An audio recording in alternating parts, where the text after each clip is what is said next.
ഭരണ സംവിധാനത്തെ സംരക്ഷിച്ചതിലൂടെ ഫ്രാൻസിൻ്റെ രാഷ്ട്രീയ മേഖലകളിൽ നിർണായക പേരായി മാറിയ നെപ്പോളിയൻ ആ കാലത്തെ പല പ്രമുഖരുമായും പ്രത്യേകിച്ച് പോൾ ബരാസുമായി അടുത്ത ബന്ധം പുലർത്തുകയുണ്ടായി. ഇതേ സമയം തന്നെയാണ് നെപ്പോളിയൻ്റെ ജീവിതത്തിൽ പ്രണയവും സൃഷ്ടിക്കപ്പെടുന്നത്. നെപ്പോളിയൻ്റെ എഴുത്തുകളെ പരിശോധിക്കുന്ന സമയത്ത് നെപ്പോളിയനെ സംബന്ധിച്ചിടത്തോളം ആ പ്രണയം ഗംഭീരമായിരുന്നെന്നൊക്കെ തോന്നാമെങ്കിലും സത്യത്തിൽ ആ പ്രണയ ജീവിതം അത്ര മഹത്തരമൊന്നുമായിരുന്നില്ല. ഏതായാലും ഫ്രാൻസിലെ ഭീകരവാഴ്ചക്കൊക്കെ അപ്പുറം പാരീസും മറ്റു ഭാഗങ്ങളുമൊക്കെ പഴയകാലത്തെ ആഘോഷങ്ങളിലേക്ക് കടന്നെത്തുകയുണ്ടായി. വിപ്ലവത്തിനൊക്കെ അപ്പുറം പാരീസ് അത്തരമൊരു കാഴ്ച കാണുന്നത് ആദ്യമായിട്ടായിരുന്നു. പഴയകാലത്തെ സമ്പന്നരൊക്കെ ഒരു പരിധിവരെ തകർന്നെങ്കിൽ പോലും സമ്പന്നരായി മാറുന്ന ഒരു പുതിയ വിഭാഗവും അവിടെ ഉയർന്നു വരികയുണ്ടായി. സ്വാഭാവികമായും പാരീസിലെങ്ങും വമ്പൻ ക്ലബ്ബുകൾ സൃഷ്ടിക്കപ്പെടുകയും ആഘോഷങ്ങളൊക്കെ ഈ മേഖലകളിൽ നിറഞ്ഞു നിൽക്കുകയും ചെയ്തു. അത്തരത്തിൽ വലിയ പ്രമുഖർ മാത്രം എത്തിച്ചേരുന്ന ഒരു ക്ലബ്ബിൽ വെച്ചാണ് പട്ടാള ജനറലായ നെപ്പോളിയൻ ആദ്യമായി ജോസഫൈനെ കണ്ടുമുട്ടുന്നത്. ജോസഫൈൻ എന്നത് നെപ്പോളിയനെ പോലെ തന്നെ ഒരു ദ്വീപിലാണ് ജനിച്ചതും വളർന്നതുമൊക്കെ. യൂറോപ്യൻ മേഖലകളിൽ നിന്നും മാറി കരീബിയൻ ദ്വീപ സമൂഹത്തിലെ വളരെ ചെറിയൊരു ദ്വീപായ മാർട്ടിനിക് ദ്വീപിനെ ചൊല്ലി ഇംഗ്ലണ്ടും ഫ്രാൻസും തമ്മിൽ നിരന്തരം തർക്കിച്ചുകൊണ്ടിരിക്കുകയും ഒടുവിലത് ഫ്രാൻസിൻ്റെ കോളനിയായി മാറുകയുമുണ്ടായി. അതേ വർഷം തന്നെയാണ് ഇവിടത്തെ സമ്പന്ന കുടുംബത്തിൽ ജോസഫൈൻ ജനിക്കുന്നത്. ശരിക്കും പേര് മേരി ജോസഫ് റോസ് എന്നൊക്കെയായിരുന്നു. ഫ്രഞ്ച് കരീബിയൻ നാടുകളുടെ ഗവർണറായിരുന്ന ദു ബുവാർണയെ ഇംഗ്ലണ്ടുമായുള്ള നാവിക യുദ്ധ സമയത്ത് മകനെ സംരക്ഷിക്കാൻ ഏൽപ്പിച്ചിരുന്നത് ജോസഫൈൻ്റെ മുത്തച്ഛൻ്റെ കൈകളിലായിരുന്നു. മറ്റൊരർത്ഥത്തിൽ ജോസഫൈൻ്റെ കുടുംബത്തിൽ തന്നെയാണ് അലക്സാണ്ട്രെ എന്നു പേരായ ആ ബാലനും ജനിച്ചു വളരുന്നത്. അതിസമ്പന്നനായിരുന്ന ഇദ്ദേഹത്തിൻ്റെ കല്യാണ സമയത്ത് ചില ഇടപെടലുകളിലൂടെ വധുവായി എത്തിയത് ജോസഫൈനുമായിരുന്നു. എന്നാൽ ജോസഫൈൻ്റെ പല സമീപനങ്ങളിലുമൊക്കെ എതിർപ്പ് പ്രകടിപ്പിച്ചിരുന്ന അലക്സാണ്ട്രയ്ക്ക് ഈ ഒരു ദാമ്പത്യ ജീവിതം സമാധാനപൂർവ്വമൊന്നുമായിരുന്നില്ല. രണ്ട് വ്യത്യസ്ത വ്യക്തിത്വങ്ങൾ പോലെ അവർ ജീവിക്കുകയും ചെയ്തു. 1781 അവർക്ക് ആദ്യത്തെ മകൻ പിറക്കുകയുണ്ടായി. 1783 മറ്റൊരു കുഞ്ഞും കൂടി പിറക്കുകയുണ്ടായി. ഏതായാലും ഇതിനപ്പുറം ബന്ധം വലിയ തോതിൽ തന്നെ ഉലയുകയും അതൊരു വിവാഹമോചനത്തിലേക്ക് എത്തുകയും ചെയ്തു. ജോസഫൈൻ്റെയും കുട്ടികളുടെയും ചെലവുകളൊക്കെ വഹിക്കാൻ അലക്സാണ്ട്രയ്ക്ക് കോടതി ഉത്തരവ് നൽകുകയുണ്ടായി. പലരും ഈ ബന്ധത്തെ തിരിച്ചു ചേർത്ത് കെട്ടാനായി ഈ വർഷങ്ങളിലൊക്കെ ശ്രമങ്ങളും നടത്തി. എന്നാൽ ഇതേ സമയമാണ് ഫ്രഞ്ച് വിപ്ലവമൊക്കെ ഉണ്ടാവുന്നതും അതിൻ്റെ രാഷ്ട്രീയമായ ഒഴുക്കിലേക്ക് അലക്സാണ്ട്രയും ഒക്കെ എത്തുന്നത്. എന്തിനേറെ അദ്ദേഹം 1791 നാഷണൽ അസംബ്ലിയുടെ പ്രസിഡൻ്റായി തിരഞ്ഞെടുക്കപ്പെടുക പോലുമുണ്ടായി. ഇതേ കാലത്ത് 1790 ജോസഫൈൻ പാരീസിലേക്ക് തിരിച്ചെത്തുകയും ഭരണമേഖലകളിലെ പ്രശസ്തരൊക്കെ ഉൾപ്പെടുന്ന ആ ഒരു വലിയ സോഷ്യൽ ക്ലാസ്സിലേക്ക് കടന്നെത്തുകയും ചെയ്തു. സ്വതവേയുള്ള സൗന്ദര്യവും അതിഗംഭീരമായ ശബ്ദവും സംസാരവുമൊക്കെ ഇതിന് സഹായകമായി എന്നും ചരിത്രം പറയുന്നു. ഏതായാലും അധികം താമസിയാതെ തന്നെ ഭരണമേഖലകളിലെ നിർണായക സാന്നിധ്യമായി ജോസഫൈനും മാറുകയുണ്ടായി. ഇതേ സമയം വിപ്ലവവും അതിൻ്റെ അനന്തരഫലങ്ങളുമൊക്കെ ഫ്രാൻസിൽ ശക്തിപ്പെടുകയുമുണ്ടായി. ഭർത്താവായിരുന്ന അലക്സാണ്ട്രയ്ക്ക് സൈന്യത്തിൻ്റെ ചുമതല കൂടി ഈ സമയം ഏറ്റെടുക്കേണ്ടതായി വന്നു. എന്നാൽ നിരന്തരമായ തിരിച്ചടികളും താല്പര്യമില്ലായ്മയുമൊക്കെ അലക്സാണ്ട്രയെ ഈ സേവനത്തിൽ നിന്ന് രാജിവെക്കുന്നതിന് കാരണമായി മാറി. അതോടെ അദ്ദേഹത്തിൻ്റെ എതിരാളികൾ അദ്ദേഹത്തിന് നേർക്ക് തന്നെ തിരിഞ്ഞു. സ്വാഭാവികമായും അറസ്റ്റ് ചെയ്യപ്പെടും. താമസിയാതെ ജോസഫൈനും അറസ്റ്റ് ചെയ്യപ്പെടും. അവരുടെ സ്വത്തുവകകളൊക്കെ തന്നെയും സർക്കാർ കണ്ടുകെട്ടുകയും ചെയ്തു. ഭീകരവാഴ്ച നിറഞ്ഞു നിന്ന കാലത്ത് അലക്സാണ്ട്രെ വധിക്കപ്പെടുകയാണ് ഉണ്ടായത്. ജോസഫൈനും അത്തരമൊരു വിധി കാത്തിരുന്നെങ്കിൽ പോലും അതിന് മുന്നോടിയായി രാഷ്ട്രീയ സ്ഥിതിയൊക്കെ മാറിമറിയുകയും ജോസഫൈനെ വെറുതെ വിടുകയും ചെയ്തു.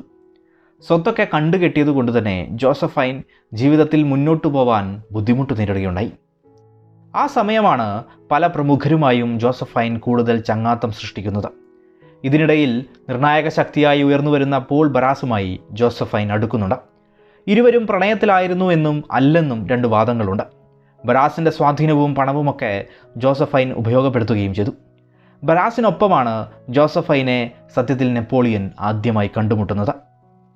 നെപ്പോളിയനും ജോസഫൈനും തമ്മിൽ അടുക്കുന്നതിന് മകനായ ഒജീൻ ഒരു കാരണമായി മാറുകയുണ്ടായതായും പറയുന്നുണ്ട്. കുടുംബത്തിൻ്റെ പാരമ്പര്യ സ്വത്തുക്കളിൽ ആയുധങ്ങളും ആ കാലത്ത് കണ്ടുകെട്ടിരുന്നു. ഇത് തിരിച്ചു കിട്ടുന്നതിൽ ഈ കുടുംബത്തിന് ബുദ്ധിമുട്ടുകളും നേരിടുകയുണ്ടായി. ആയുധങ്ങളുടെ കാര്യത്തിൽ അവസാന വാക്ക് നെപ്പോളിയൻ്റേതായിരുന്നു. അതുകൊണ്ട് തന്നെ മകനായ ഒജീനെ നെപ്പോളിയൻ്റെ അടുത്തേക്ക് ജോസഫൈൻ അയക്കുകയുണ്ടായി. നല്ല പെരുമാറ്റവും സ്വഭാവ ഗുണവുമൊക്കെ കൊണ്ട് തന്നെ ഒജീനെ ഇഷ്ടപ്പെട്ട നെപ്പോളിയൻ ആയുധം തിരിച്ചു നൽകുകയും ചെയ്തു. അതിൻ്റെ നന്ദി അറിയിക്കാൻ ജോസഫൈൻ നെപ്പോളിയനുമായി നേരിട്ടൊരു കൂടിക്കാഴ്ചയും നടത്തുകയുണ്ടായി. നെപ്പോളിയൻ്റെ വർദ്ധിച്ചു വരുന്ന ജനപ്രീതിയും ഉയർച്ചയെയും ഒക്കെ തടയാനായി ബരാസ് ഒരുക്കിയ കെണിയായിരുന്നു എന്നും നെപ്പോളിയൻ്റെ ഉയർച്ചയെ ഉപയോഗപ്പെടുത്തിയ ജോസഫൈൻ എന്നും മറിച്ച് ബരാസിലൂടെ കൂടുതൽ അധികാര മേഖലകളിലേക്ക് എത്തുക എന്ന ലക്ഷ്യവുമായി നെപ്പോളിയൻ എന്നും 3 വിഭിന്ന വാദങ്ങൾ ഏതായാലും ഇവരുടെ ഒത്തുചേരലുമായി ബന്ധപ്പെട്ട് പൊതുവെ പറയുന്നുണ്ട്. എന്നാൽ ആ കാലത്തെ എഴുത്തുകൾ പരിശോധിച്ചാൽ നെപ്പോളിയൻ്റെ മനോഹരമായൊരു പ്രണയം തന്നെ കാണാവുന്നതാണ്. സ്ത്രീകളുമായി അധികം സമ്പർക്കമില്ലാതിരുന്ന നെപ്പോളിയൻ ആദ്യമായി അടുക്കുന്ന സ്ത്രീയായിരുന്നത്രേ ജോസഫൈൻ. ഒപ്പം തൻ്റെ സംസാരത്തെ കേൾക്കുവാനായിരുന്ന, തന്നെ വിശ്വസിച്ച, തൻ്റെ കഴിവുകളെ വിശ്വസിക്കുകയും അംഗീകരിക്കുകയും ചെയ്ത ആദ്യത്തെ സ്ത്രീയായും ജോസഫൈനെ നെപ്പോളിയൻ നോക്കിക്കാണുന്നുണ്ട്. തനിക്ക് അത്രമേൽ ആത്മവിശ്വാസം പകർന്ന സ്ത്രീയായും നെപ്പോളിയൻ ജോസഫൈനെ പറ്റി തുറന്നെഴുതിയിട്ടുണ്ട്. തന്നെ വിശ്വസിച്ച, തന്നെ പ്രശംസിച്ച, തന്നെ പിന്തുണച്ച ആ സ്ത്രീയോട് എനിക്ക് പ്രണയം വന്നു എന്നാണ് നെപ്പോളിയൻ തന്നെ പറയുന്നത്. നെപ്പോളിയൻ്റെ എഴുത്തുകളിൽ പ്രണയം നിറഞ്ഞു നിൽക്കുന്നതും കാണാം.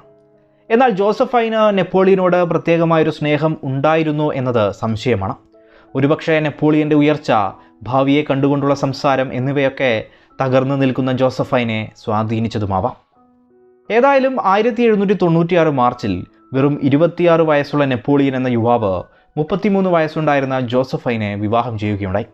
ജോസഫൈന് 4 വയസ്സ് കുറച്ച് കാണിച്ചും നെപ്പോളിയന് 1.5 വയസ്സ് കൂട്ടിക്കാണിച്ചുമാണ് അന്ന് വിവാഹരേഖയിൽ ഒപ്പിടുകയുണ്ടായത്. ഈ ചടങ്ങിൽ പോൾ ബറാസും പങ്കെടുക്കുകയുണ്ടായി. എന്നാൽ ആ മികച്ച നിമിഷങ്ങൾ വെറും 2 ദിവസമാണ് നീണ്ടു നിന്നത്. 2 ദിവസങ്ങൾക്കപ്പുറം നീസ് മേഖലയിലേക്ക്, അതായത് ഇറ്റലിയിലെ സൈന്യത്തിൻ്റെ തലസ്ഥാനത്തേക്ക് നെപ്പോളിയന് പോവേണ്ടതായി വന്നു. ആ മേഖലകളിൽ നെപ്പോളിയൻ പോരാട്ടത്തിനിറങ്ങുകയും ചെയ്തു. ഈ സമയം നെപ്പോളിയൻ ജോസഫൈന് അയച്ച കത്തുകൾ അതിപ്രശസ്തമാണ്. അതിലൊന്ന് ഇപ്രകാരമാണ്: എൻ്റെ മാത്രമായ ജോസഫൈൻ, നിന്നിൽ നിന്ന് അകന്നു നിൽക്കുമ്പോൾ എൻ്റെ ജീവിതത്തിൽ സന്തോഷങ്ങളില്ല. നീയില്ലാത്തപ്പോൾ ഈ ലോകമൊരു മരുഭൂമിയാണ്. ആ മരുഭൂമിയിൽ ഒറ്റപ്പെട്ടവനായി ഞാനും നിൽക്കുന്നു. എൻ്റെ ജീവിതത്തിലെ ഒരേയൊരു ചിന്ത നീ മാത്രമാണ്. ഞാൻ തകർന്നു നിൽക്കുമ്പോൾ, മുന്നോട്ടുള്ള വഴി എന്താവും എന്നറിയാതെ നിൽക്കുമ്പോൾ, എൻ്റെ സൈനികർ തോൽവി ഏറ്റുവാങ്ങി നിൽക്കുമ്പോൾ ഞാൻ എൻ്റെ കൈകൾ ഹൃദയത്തോട് ചേർത്ത് പിടിക്കും. അവിടെ നീയുണ്ട്. എനിക്ക് നഷ്ടപ്പെട്ട എല്ലാ ആത്മവിശ്വാസവും സന്തോഷങ്ങളും തിരിച്ചു വരും. നീ എങ്ങനെയാണ് എൻ്റെ ആത്മാവിനെ ഇത്രമാത്രം സ്പർശിച്ചത്? നിൻ്റെ സാമീപ്യമുണ്ടാവുന്നതിനായി ഞാൻ കൊതിക്കുന്നു. എനിക്ക് മുന്നിൽ ചെയ്തു തീർക്കാൻ ഒട്ടേറെ യുദ്ധങ്ങളുണ്ട്. അതിൻ്റെ ഭാവി എന്തെന്ന് പോലും എനിക്കറിയില്ല. പക്ഷേ അവയൊക്കെ തന്നെയും നിന്നെ കാണാനാവാതെ എന്നെ ഇവിടെ പിടിച്ചിരുത്തിയാൽ അതെനിക്ക് താങ്ങാനുമാവില്ല. എൻ്റെ ധൈര്യത്തിന് അത്തരം കാര്യങ്ങൾ ചിന്തിക്കാൻ പോലും ആവുന്നില്ല. തുടങ്ങി പല കത്തുകളും നമുക്ക് കണ്ടെത്താനാവും.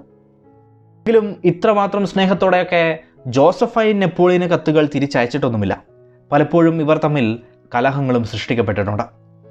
ഏതായാലും 1796 മുതൽ പിന്നീടുള്ള കുറേ വർഷങ്ങൾ നെപ്പോളിയനെ സംബന്ധിച്ചിടത്തോളം ഏറ്റവും നിർണായകമായിരുന്നു. അതിവേഗം നെപ്പോളിയൻ എല്ലാ മേഖലകളിലും കുതിച്ചുയരുന്നതിനും ഫ്രഞ്ചുകാരുടെ നേതാവാകുന്നതുമൊക്കെ ലോകം കാണുകയുണ്ടായി. ആ കാലത്ത് ജോസഫൈൻ്റെ സാന്നിധ്യവും സ്നേഹവും പിന്തുണയും ഒക്കെ നെപ്പോളിയനെ സഹായിച്ചിട്ടുണ്ടാവും എന്ന കാര്യത്തിൽ തർക്കമേതുമില്ല. എങ്കിലും ഫ്രഞ്ച് ചക്രവർത്തിയായതിനപ്പുറം നെപ്പോളിയന് മക്കളില്ല എന്നൊരു പ്രതിസന്ധി വന്നതും കാലക്രമേണ നെപ്പോളിയന് ഒരു മകനുണ്ടായി പിന്തുടർച്ച ഉണ്ടാവണമെന്ന ആവശ്യത്തിന് ശക്തി വർദ്ധിക്കുകയും ചെയ്തതോടെ നെപ്പോളിയനും ജോസഫൈനും തമ്മിലുള്ള വിവാഹമോചനത്തിലേക്ക് കാര്യങ്ങൾ വന്നു ചേരുകയുണ്ടായി. 1809 ഡിസംബർ 15 അങ്ങനെ ഇരുവരും തമ്മിലുള്ള വിവാഹമോചനമൊക്കെ ഉണ്ടാവുന്നത്. ഈ സമയം ജോസഫൈൻ അതീവ ദുഃഖിതയായിരുന്നു എന്നും ചരിത്രരേഖകളിലുണ്ട്.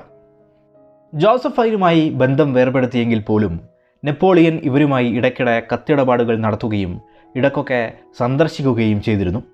നെപ്പോളിയൻ്റെ ജീവിതത്തിലെ വലിയ സൈനിക നീക്കമായിരുന്ന, ഒപ്പം ജീവിതത്തിലെ തന്നെ ഏറ്റവും വലിയ തിരിച്ചടിയുമായി മാറിയ റഷ്യൻ ആക്രമണത്തിന് മുൻപ് നെപ്പോളിയൻ ജോസഫൈനെ സന്ദർശിക്കുകയും നെപ്പോളിയനോട് ഇതിൽ നിന്ന് പിന്തിരിയണമെന്ന് ജോസഫൈൻ പറഞ്ഞതായും പറയുന്നുണ്ട്. ഏതായാലും ഇരുവരും തമ്മിൽ അത്യപൂർവമായൊരു പ്രണയം എന്നൊന്നും പറയാനാകില്ല. ഇരുവർക്കും 1800കളിൽ മറ്റു പല ബന്ധങ്ങളും ഉണ്ടായിരുന്നതായും പറയുന്നുണ്ട്. എങ്കിലും നെപ്പോളിയനെ സ്നേഹത്താൽ നിയന്ത്രിച്ചിരുന്നത് ജോസഫൈൻ്റെ സാന്നിധ്യമായിരുന്നു എന്ന് പറയാം. നെപ്പോളിയന് തിരിച്ചടികളേറ്റപ്പോഴും സ്ഥാനം നഷ്ടപ്പെട്ടപ്പോഴുമൊക്കെ ജോസഫൈൻ വിഷാദരോഗത്തിലേക്ക് കടന്നു ചെന്നുവെന്നും ഒടുവിൽ 1814 മെയ് 29 ജോസഫൈൻ മരണപ്പെട്ടു എന്നതുമാണ് ചരിത്രം. നെപ്പോളിയൻ്റെ ജീവിതത്തിൽ ഏറ്റവും നിർണായകമായ ഒട്ടേറെ പിന്തുണ നൽകിയ അത്രമേൽ സ്വാധീനം ചെലുത്തിയ വ്യക്തിത്വമായിരുന്നു ജോസഫ് ഫൈൻ എന്നത് നിസ്സംശയം പറയാവുന്ന കാര്യമാണ്.